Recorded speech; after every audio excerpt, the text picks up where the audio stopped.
Hi there, my name's Ash and this is my review of Alpine's double-DIN SatNav and digital radio. Hope you enjoy my review. When you put the keys in the ignition, the radio powers up. You see a splash screen and then very shortly afterwards music starts playing.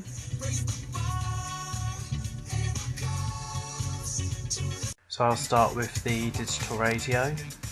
On the screen there you can see the station name at the top, the multiplex or ensemble you're listening to is below it, the type of music, and then the frequency of the multiplex is displayed below.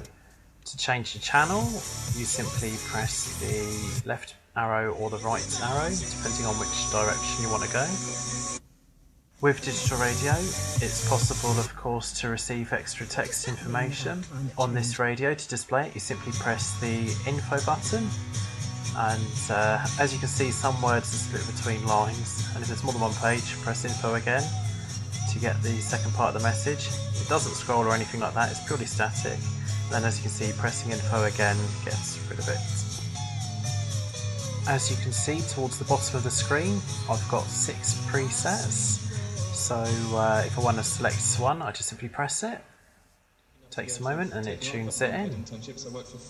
A downside with this Alpine unit is that it sorts stations by multiplex. So as LBC News is on a different multiplex, you'll see that when I change through the channels this time round, the stations are different. And another little quirk is you'll see the name of the multiplex has disappeared. It's a bit random though, as it's now come back. The band button at the bottom of the screen basically just gives you another 6 group of presets to choose from.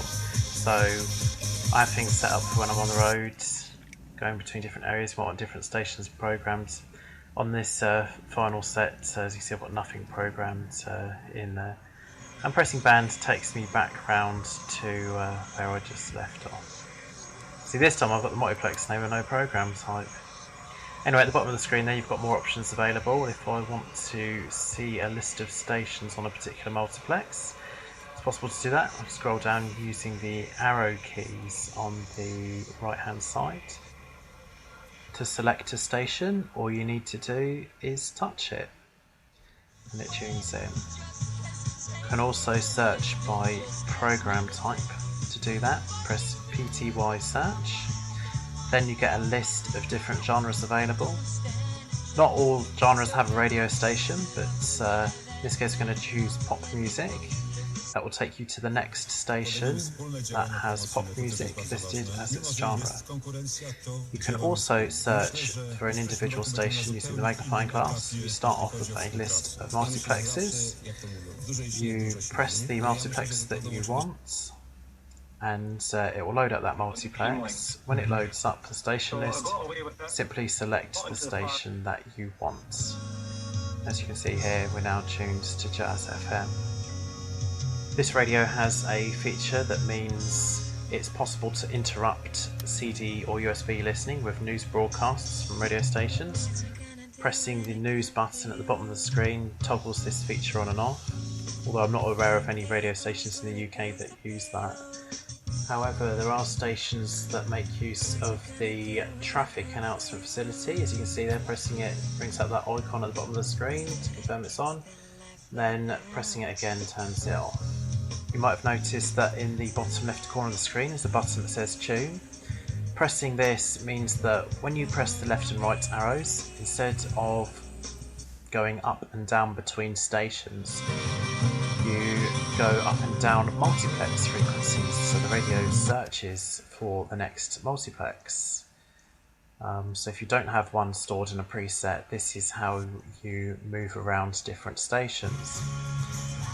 I do find this method of tuning bizarre. It's a shame that Alpine didn't look at their adapter that they did with Pure in terms of sorting all stations in an alphabetical list. Press the tune button to get back to tuning by station, and now you see that the arrows have changed and once again you can page up and down stations on the same multiplex. What I do is every preset for me is a different multiplex, then that way I don't have to bother with any manual tuning. Okay, so let's have a look at the sat-nav. Press the button in the corner, you get a split screen between the radio and the sat-nav, and you can drag that across if you want it to be on the other side. To go for full screen, just press the sat-nav button on the left there and you get the full screen map loading up. The menu in the left corner gives you options as to type an address in or go for the address book. I'm going to type in a postcode now and show you how a route is set up. So I'm going to type the postcode in. Now as you start typing the postcode in, you'll see previous journeys will be suggested. If you want to select one of them, you can just tap the highlighted parts, or alternatively, as I'm doing right now, you can just carry on typing in.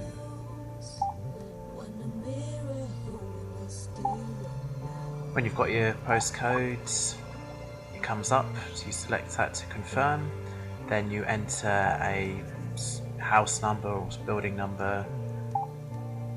Comes up with an approximate location on the map, you press select and it will show you an outline of the route. You have 10 seconds to confirm it. Turn right. If you don't, it will just load up anyway. One of the features of this sat-nav is if there's an alternative route, say due to heavy traffic, you get offered that chance to have a look at it. Press the preview button and highlighted in orange is the alternative routes. If you don't want that route, then just simply press the back button and sat-nav will return to your original route. If it detects there's heavy traffic en route, it will also pop up from time to time to suggest alternative routes and how much extra time that might add to your journey. If you don't want to look at these routes, you can just ignore them, they will disappear, but nevertheless it's a useful feature. Some other little features you've got, if you go into the menu, you can get your latitude, longitude, altitude. If you're looking for nearby petrol stations or hospitals, you have a feature that will tell you how near you are. You just select one, it shows you on a map. If you press the next button, you get the choice between making that a brand new route or a waypoint on your journey or the end of the journey you've already plugged in. Turn right. Now, as I was saying earlier, if you leave the screen for 10 seconds, it will load up the routes anyway. And there you have it, there's our new route that's been added. If you go into the quick menu, you can remove the waypoints. It's as simple as that. Turn right. And once again, there's alternative routes showing up there. Where you remove the waypoint, you can now cancel the routes. Got some other options available as well, such as whether you do or don't want to travel on motorways, for example, or toll roads. If I remove the motorway option, it should send us a different way now. So there you have it. It's telling us to turn left now instead of right. This radio does boast quite a lot of sat-nav features, so I won't bore you with them all.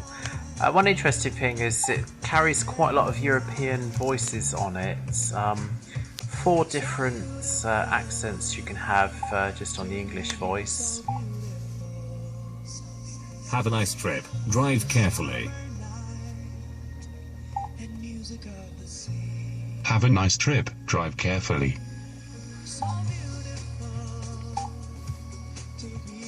Have a nice trip. Drive carefully. Tenga un buen viaje, conduzca con cuidado. Have a nice trip, drive carefully. The good thing with this radio is it supports the latest Bluetooth profile, which means where older car radios have problems with the latest generation Android devices, no such problem for this radio. When you press the telephone button, you're greeted with a home screen where you can have up to 4 presets. It's possible to page between calls you've dialed, calls you've received, calls that you've missed. Pressing the telephone icon brings up a list of contacts. You can simply scroll up and down, press the contact to make the call. If you're so inclined, you can also enter telephone numbers the old-fashioned way.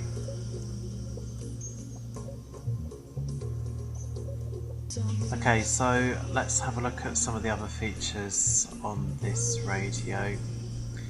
It will of course play CDs, which are loaded through the top. Now the CD that I've got in at the moment is an MP3 CD, which of course it recognises without a problem. Selecting a track is pretty easy, just a page up and down. Memory stick can play up to 10,000 songs. Again, if you want to flick up or down, left or right buttons may do the job of going forward or backwards. You've got a lot of tracks like I have on my radio, then you can search through folders, or all of mine are in the same folder. So searching by artist is a useful feature as well. If you've got a lot of tracks, it does take a while to load up though.